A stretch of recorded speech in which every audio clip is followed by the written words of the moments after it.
નમસ્કાર, હું છું લલિત ઠાકર અને આપ જોઈ રહ્યા છો Ish TV Tuesday tea talk show.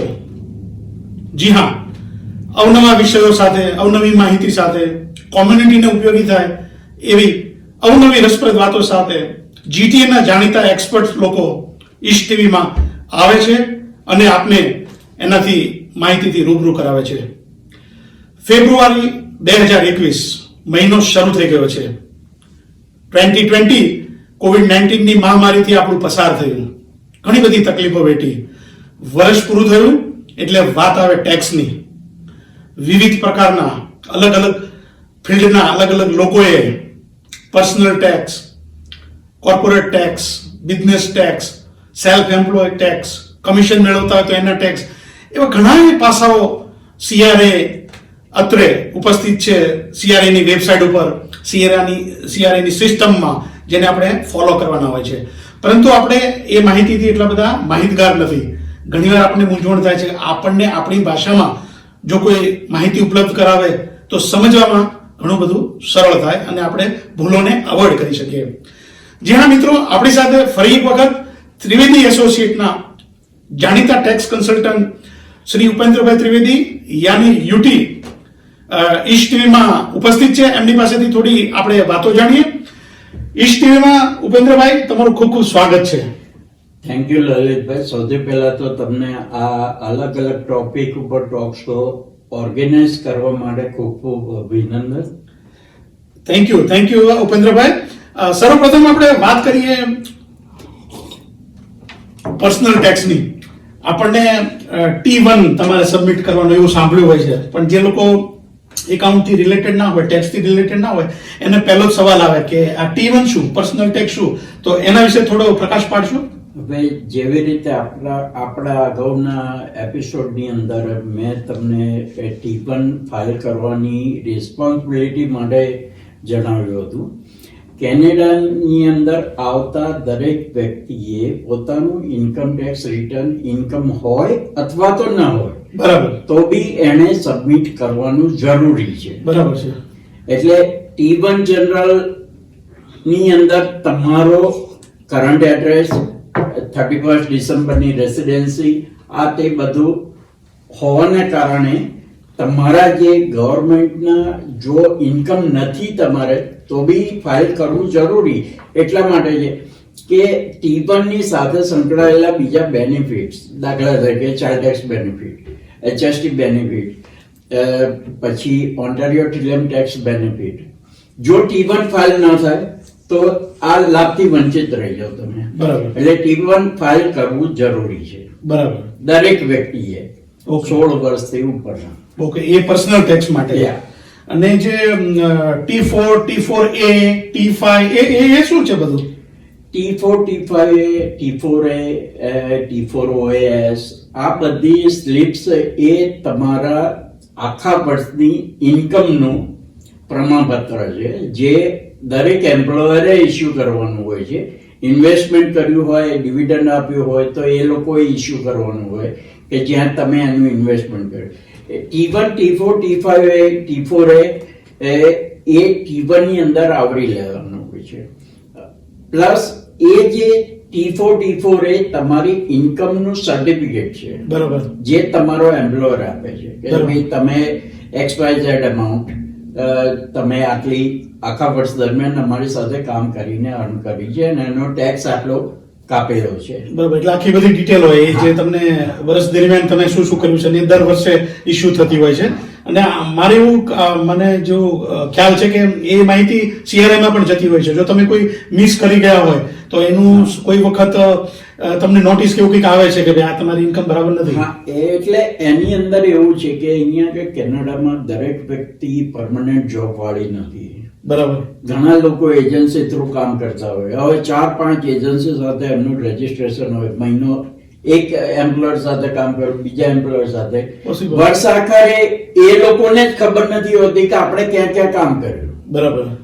હવે એ જ્યારે એમના હાથમાં T4 આવે, દરેક એજન્સી અથવા તો એમ્પ્લોયરે એમને T4 મોકલી આપે, તો ઘણી વખત એક એક જગ્યા અથવા તો મૂવ થઈ ગયા હોય, એડ્રેસ ચેન્જ થઈ ગયું હોય, હા, તો એવા સંજોગોમાં એ લોકોને T4 મળતી નથી. રાઈટ. તો એમની પાસે જે T4 છે એ લઈને મારી પાસે આવે કે કન્સલ્ટન્ટ પાસે જાય. ઘણા લોકો પોતાની જાતે ભરતા હોય કહી છે. શકાય. તો એ T4 બતાવ્યું. હવે એમણે એક જગ્યાએ કામ કર્યું છે જેની T4 એમની પાસે નથી આવી, પણ એમ્પ્લોયરે એ T4 CRA માં સબમિટ કર્યું, એટલે CRA પાસે રેકોર્ડ છે કે ભાઈ તમે આ જગ્યાએ કામ કર્યું છે. હવે તમે જ્યારે રિટર્ન ભર્યું અને એ T4 અંદર ઉલ્લેખ નથી કર્યો, તો CRA જ્યારે રિવ્યુ ચાલુ કરે સપ્ટેમ્બર માસની અંદર, ઓગસ્ટ સપ્ટેમ્બરમાં, ત્યારે એ લોકો તમારું એડજસ્ટમેન્ટ કરીને, ઇન્કમ વધારીને કે ઘટાડીને, વોટેવર જેની ઇફેક્ટ પડતી હોય એનો રીએસેસમેન્ટ મોકલતા હોય છે CRA માંથી. અને એના આધારે if you owe the money they will ask you to pay. પણ આપણને ખબર ના પડે જો આપણે કોઈ T4 રહી ગઈ. મેં 5 જગ્યાએ ફોર એક્ઝામ્પલ કામ કર્યું છે, એક T4 બાય મિસ્ટેક રહી ગઈ, મને ખબર જ નથી, અને જ્યારે હું ટેક્સ ફાઇલ કરવા આવું છું તો મને કોઈ જગ્યાએથી માહિતી મળે કે આ તમારી T4 રહી ગઈ છે પહેલા. હા, એના માટે દરેક વ્યક્તિ પાસે પોતાનું માય એકાઉન્ટ હોવું જરૂરી છે. અચ્છા, એમાં હોય. માય એકાઉન્ટમાં જઈને જો એ વેરીફાઈ કરે તો એ લોકોને અચ્છા, મળી છે. Okay okay, very good. અને બીજું જે આમાં પર્સનલ ટેક્સમાં કયા કયા પ્રકારની ઇન્કમ મારે ધ્યાનમાં રાખી મારે શો કરવાની, એની T4 હોય કે ના હોય? હવે પર્સનલ ટેક્સ રિટર્ન એટલે T1 general return, self employed, sole proprietor અને એમ્પ્લોયડ પર્સન, હા, okay. ત્રણેય માટે છે. બરાબર. એમ્પ્લોયડ પર્સનની તો T4 હોય કે RRSP ઇન્કમ હોય. દાખલા તરીકે કોઈ RRSP ની T4 જે આવે એ બે પ્રકારની હોય. એક હોમ બાય પ્લાનની હોય અને એક વિડ્રોલ કર્યું હોય બરાબર. કે ભાઈ એને કોન્ટ્રીબ્યુશન કરેલું છે પણ પૈસાની જરૂરિયાત છે અને એને ઉપાડ્યા છે. બરાબર. તો એમાંથી જે TDS certificate, one type of TDS certificate જ છે T4 એ. બરાબર. તો એના આધારે એ અલગ અલગ જગ્યાએ ઉલ્લેખ કરવાનો હોય છે ટેક્સ રિટર્નની અંદર. બરાબર. પણ એમાં ઇન્કમ કઈ રીતે કઈ કઈ ગણવાની? ઇન્કમ કમિશન આવ્યું હોય ફોર એક્ઝામ્પલ. ના, એ કમિશનનો જે મુદ્દો તમે આપણે ચર્ચા કરીએ છીએ, એ કમિશનમાં દરેક વ્યક્તિ જ્યારે કમિશન પર કામ કરતો હોય, દાખલા તરીકે મોર્ગેજ એજન્ટ છે, રિયલ એસ્ટેટ એજન્ટ છે કે ઇન્સ્યોરન્સ એજન્ટ છે, they are getting a T4A. T4A એમની ગ્રોસ ઇન્કમ જનરેટ કરે છે, બરાબર. બતાવે છે કે ભાઈ એમણે આખા વર્ષ દરમિયાન જાન્યુઆરી ટુ ડિસેમ્બર આટલું કમિશન એમણે મેળવેલું છે. બરાબર. હવે કમિશન ઇન્કમ જ્યારે હોય તમારી, અથવા તો પછી સોલ પ્રોપ્રાઇટરની ઇન્કમ હોય, એ લોકો એમ્પ્લોયડ પર્સન કરતા જુદી રીતે, અલગ રીતે ટ્રીટ થાય છે બરાબર. T1 ની અંદર. એનું કારણ છે કે એ લોકોના CPP કોન્ટ્રીબ્યુશન નથી હોતું, એ લોકોનું ટેક્સ ડિડક્શન એટ સોર્સ નથી હોતો. હમ. તો એવા સંજોગોમાં એ લોકો જે કમિશનનો બિઝનેસ કરી રહ્યા છે એના અનુસંધાનમાં, જે ટાઈપનો બિઝનેસ છે એને રિલેટેડ જે બિઝનેસ એક્સપેન્સ છે, એક વસ્તુ વિચારવાની છે, બિઝનેસ એક્સપેન્સ, ઓલ એક્સપેન્સ નથી. બરાબર. માઇન્ડસેટ એવું છે કે ભાઈ આપણે તે ખર્ચા ક્લેમ કરી લઈશું, આપણી ઇન્કમ ઝીરો થઈ જશે. It's not advisable. ઓકે. આ 100% જો પ્રોપર વ્યક્તિ તમારી પાસે હોય કન્સલ્ટન્ટ તરીકે, હા. એડવાઇઝર તરીકે, તો એ તમને સજેશન આપી શકે. Right right. એટલે અમુક જે એનું કારણ કે દરેક કમિશનની ઇન્કમનો સિનારીઓ અલગ અલગ હોય છે. બરાબર. દાખલા તરીકે ઘણી વખતે શું હોય કે કોઈ એમ્પ્લોયી, હું એક્ઝામ્પલ આપું કે બ્રિક્સ છે, બ્રિક્સની અંદર એ લોકો એમ્પ્લોયી જ્યારે હાયર કરે છે ત્યારે એ લોકો કમિશન બેઝ બી હોય છે અને ફિક્સ સેલરી બી હોય છે. રાઈટ. ઇન ધેટ સિનારીઓ કે તમે જ્યારે તો એની T4 જ આવશે. T4 ની અંદર એક કોલમ છે કે ત્યાં આગળ એ લોકો કમિશનની ઇન્કમ ઉમેરે છે. અચ્છા અચ્છા. એટલે કમિશનની ઇન્કમના પ્રોરેટેડ તમે બિઝનેસ રિલેટેડ એક્સપેન્સ કરી શકો. આ વાત તમારી બધી બરાબર છે યુટી સાહેબ, પણ માનો કે હું જોબ નથી કરતો, કોઈ કંપનીમાં કમિશન તરીકે પણ નથી કામ કરતો, પણ મારું પોતાનું કંઈ કરું છું, હું દાખલા તરીકે સેલ્સમાં કામ કરું છું તો કમિશન ઉપર કરું છું. બરાબર. હું જેટલી એડવર્ટાઇઝ લાવું, જેટલા પીસ વેચું, સેલ કરું એ પ્રમાણે મને કમિશન મળે, અથવા મેં કોઈને સર્વિસ આપી હોય અને મારે એને ઇન્વોઇસ જનરેટ કરવાનું હોય, તો આની કોઈ લિમિટ ખરી? મારે બિઝનેસ રજિસ્ટ્રેશન કરાવવું પડે કે અમુક સર્ટેન ઇન્કમ સુધી હું ડાયરેક્ટ ઇન્વોઇસ ઇસ્યુ કરી શકું, એમાં HST હું લઈ શકું કે ના લઈ શકું? હવે જ્યારે તમે કોઈ એક વ્યક્તિ માટે કામ નથી કરતા, તમે અલગ અલગ વ્યક્તિ માટે કામ કરી રહ્યા છો, જી, ત્યારે તમારી ગ્રોસ ઇન્કમ જનરેટ કરી જ તમે જે through out the year A declare કરવાની જવાબદારી તમારી પોતાની બને છે. બરાબર છે. હવે એનો રેકોર્ડ તમે કેવી રીતે રાખી શકો? એનું કારણ કે તમે જ્યારે પોતાના માટે કામ કરો છો, એ લોકો કોઈ તમને T4 નથી આપતા, T4 નથી આપતા, રાઈટ? તો એ સંજોગોમાં તમારી ગણતરી અને તમારો જે ક્રાઇટેરિયા ફિક્સ થાય એ self employed as a proprietor થાય. બરાબર. એટલે તમારે આખા વર્ષની અંદર તમે જે ઇન્કમ જનરેટ કરી હોય એનું લિસ્ટ અથવા તો જે બેંકની અંદર એકાઉન્ટ હોય એ બેંક એકાઉન્ટમાં આવેલી ઇન્કમ તમારે ડિક્લેર કરવાની હોય છે. અને એ સિવાય જેવી રીતે મેં પહેલા કહ્યું કે ભાઈ તમે બિઝનેસ કોઈ બી એક્ટિવિટી કરતા હો તો activity related what you are generating a income from that, તો એ business related expense you can claim and you can reduce the. ના, હું તમને એ પૂછી રહ્યો છું સાહેબ કે મારી કોઈ કંપની નથી, મેં કોઈ બિઝનેસ રજીસ્ટર નથી કર્યો અને હું આ પ્રકારનું કામ કરું છું, મારે કોઈને ઇન્વોઇસ પણ આપવું પડે, તો મારે HST લેવાય કે કેમ? અને રજીસ્ટર મેં ના કર્યું હોય તો કેટલા સુધી ચાલે? કેટલી? 25,000, 30,000 એમ કોઈ લિમિટ કેવું હોય છે? અહીં આગળ એઝ અ પ્રોપરાઇટર જો તમે કામ કરતા હો અને 30,000 થી નીચે તમારી પાસે ઇન્કમ હોય, થતી હોય, તો તમારે કોઈ રજીસ્ટ્રેશનની જરૂર નથી. અચ્છા, બરાબર. તમે એને ઇન્વોઇસ આપી શકો પણ એની અંદર તમારે HST હોય નહીં. એનું કારણ છે કે એ તમારે તમારા સિંગ નંબરમાં ડિક્લેર કરવાનું. ઓકે, ના, બરાબર છે. પણ જો 30,000 કરતા વધી ગયું તમારે, then you have to registered as a proprietor under GST HST. બરાબર. એટલે એનો GST નંબર સ્પેશિયલી આપવામાં આવે અને એને ઘણા લોકો બિઝનેસ નંબર બી કહે છે. બરાબર. એ HST નંબર જે આપે એના આધારે એ આપે પછી જ તમે HST કલેક્ટ કરી શકો. બરાબર છે. ઇન્વોઇસ ની અંદર. રાઈટ.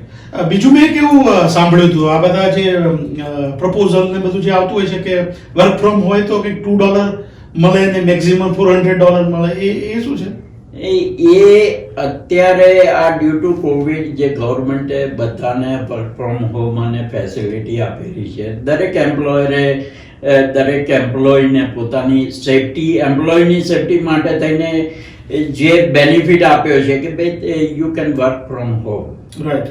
હવે ઘણા કિસ્સામાં એ લોકોને જરૂરિયાત પડે કે ભાઈ ઓફિસ એન્વાયરમેન્ટનું વાતાવરણ બનાવવું પડે.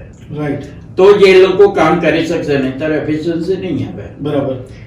એટલે ગવર્મેન્ટે અહીં આગળ અને જનરલી દરેક ઓફિસ એસ્ટાબ્લિશ કરવા માટેની ઇક્વિપમેન્ટ્સ અને જે કંઈ બી હોય છે એ એમ્પ્લોયરે પ્રોવાઈડ કર્યા હોય છે. લેપટોપ એમ્પ્લોયરનો હોય છે, બધા expense you can't claim that.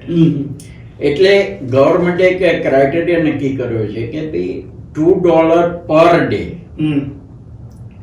એના માટે પાછી એલિજિબિલિટી તમારે પ્રૂવ કરવી પડે. $2 પર ડે અને 200 દિવસના વર્કિંગ, એ રીતે $400 પર પર્સન.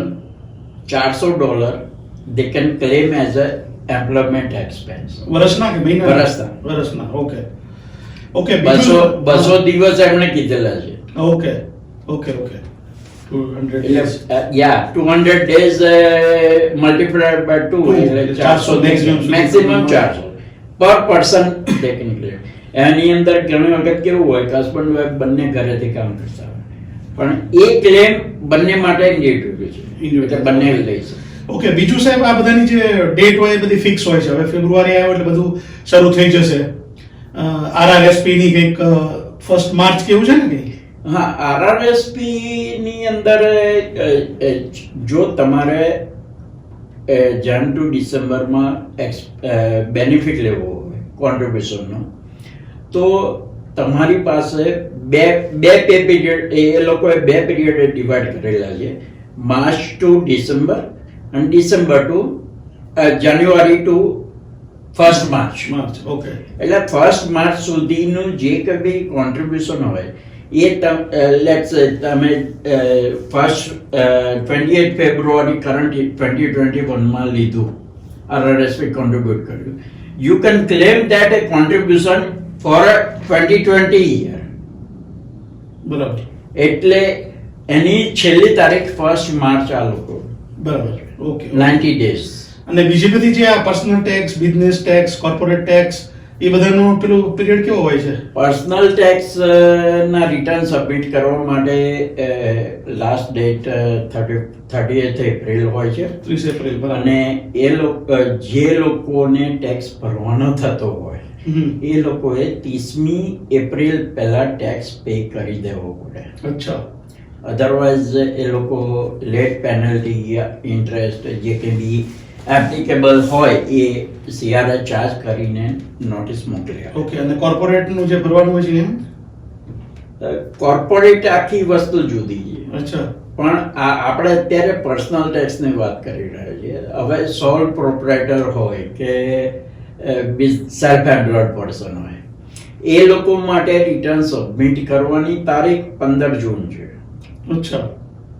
એનું કારણ છે કે એ લોકોને આ લોકો CRA એવા વ્યક્તિઓને ડિફરન્ટ રીતે ટ્રીટ કરે છે. ઓહ, અચ્છા અચ્છા અચ્છા. એ એટલા માટે Yeah. કે એમનું રિટર્ન પ્રિપેર કરવા માટે ટેક્સ કન્સલ્ટન્ટ અથવા તો ટેક્સ સર્વિસ જે આપતા હોય એ લોકોને થોડા ટાઈમની જરૂર હોય.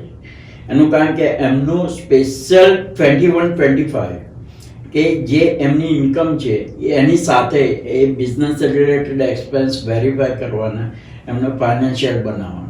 અચ્છા. એટલા માટે થઈને 15 જૂન એ લોકોની છેલ્લી તારીખ આપેલી છે. ના, બહુ તમે પણ- સારું યાર, ઇન્ટરેસ્ટિંગ. એક વસ્તુ બીજી કહી દઉં કે તમે ભલે એઝ અ સેલ્ફ એમ્પ્લોયડ તમારી જવાબદારી 15 જૂન છે છેલ્લી તારીખ રિટર્ન સબમિટની, પણ ટેક્સ લાયબિલિટી આવતી હોય તો 30 એપ્રિલ છે અચ્છા. ટેક્સ પેમેન્ટ માટે. અચ્છા. Yeah. પણ એટલે જો હું જે સમજો છું એ પ્રમાણે આપણે વાત કરીએ તો એક વ્યક્તિ છે એ કોઈ જગ્યાએ કામ કરે છે, રેગ્યુલર જોબ કરે છે, બરાબર? એને 30 એપ્રિલ સુધી પોતાનું ભરી દેવાનું, T4 આવે વગેરે વગેરે જે કંઈ હોય તે. પર્સનલ વ્યક્તિ જે છે પોતાનો ધંધો કરી રહ્યા છે, જે સેલ્ફ એમ્પ્લોયડ છે અને પોતાનું જ કોર્પોરેશન છે, બરાબર છે?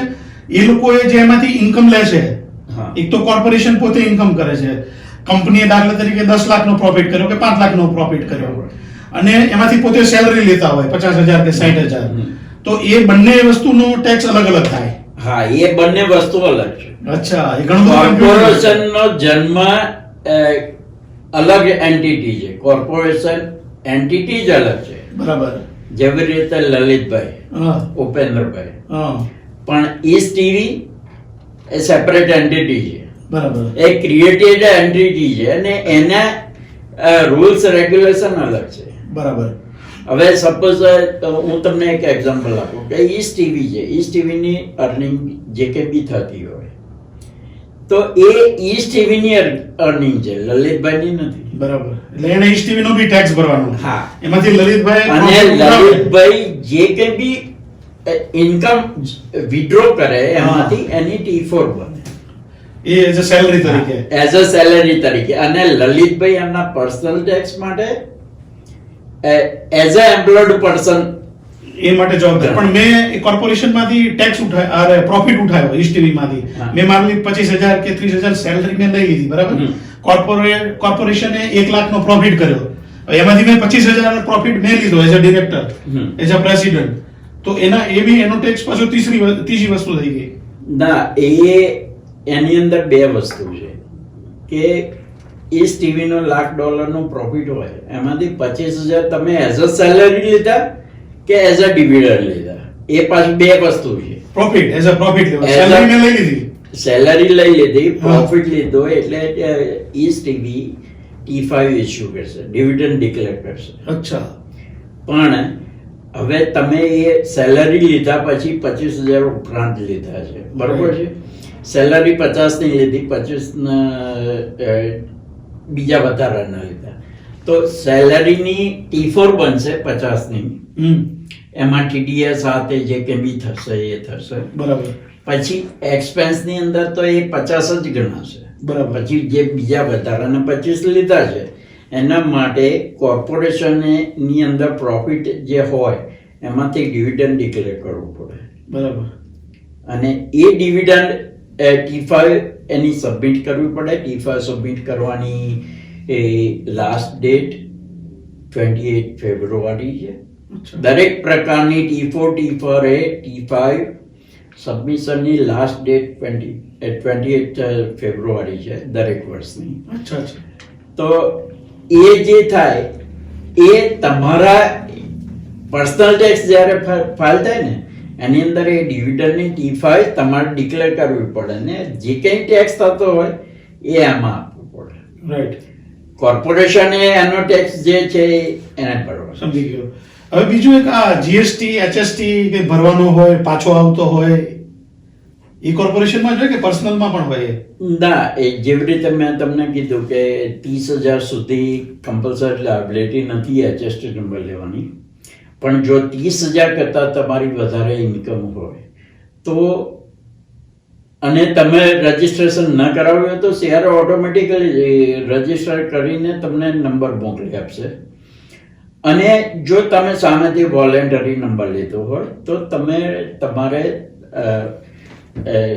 ડિસેમ્બર સુધીનું as a sole proprietor there is no choice, you can change the fiscal year. બરાબર. તો એ સંજોગોમાં જાન્યુઆરી ટુ ડિસેમ્બરનું તમારે 31 માર્ચ કે 15 જૂન સુધીમાં તમારે ભરવાનું હોય છે. બરાબર. હવે એના વર્કિંગની અંદર તમે કલેક્ટેડ ટેક્સ અને બિઝનેસ રિલેટેડ જે ટેક્સ ઉપર તમે HST પે કર્યો હોય એનું વર્કિંગ કરીને balance if you collect less and pay more then you will get a refund, otherwise you will have to pay. એ ખાલી બિઝનેસમાં જ હોય? હા, એ ખાલી બિઝનેસમાં સેલ્ફ એમ્પ્લોયડ, સોલ પ્રોપરાઇટર એટલે કે જો જે કંઈ આપણે બિઝનેસ રિલેટેડ ખરીદી કરી હોય કે બિઝનેસ રિલેટેડ ખર્ચા કર્યા હોય અને HST આપવાનો થયો હોય, બીજી તરફ આપણે જે કંઈ સર્વિસ કે પ્રોડક્ટ વેચીને કલેક્ટ કર્યો હોય તેનો જે ડિફરન્સ હોય એ પ્રમાણે ભરવાનો કે લેવાનો હોય છે. બહુ સુંદર બધી સરસ મજાની માહિતી આપી.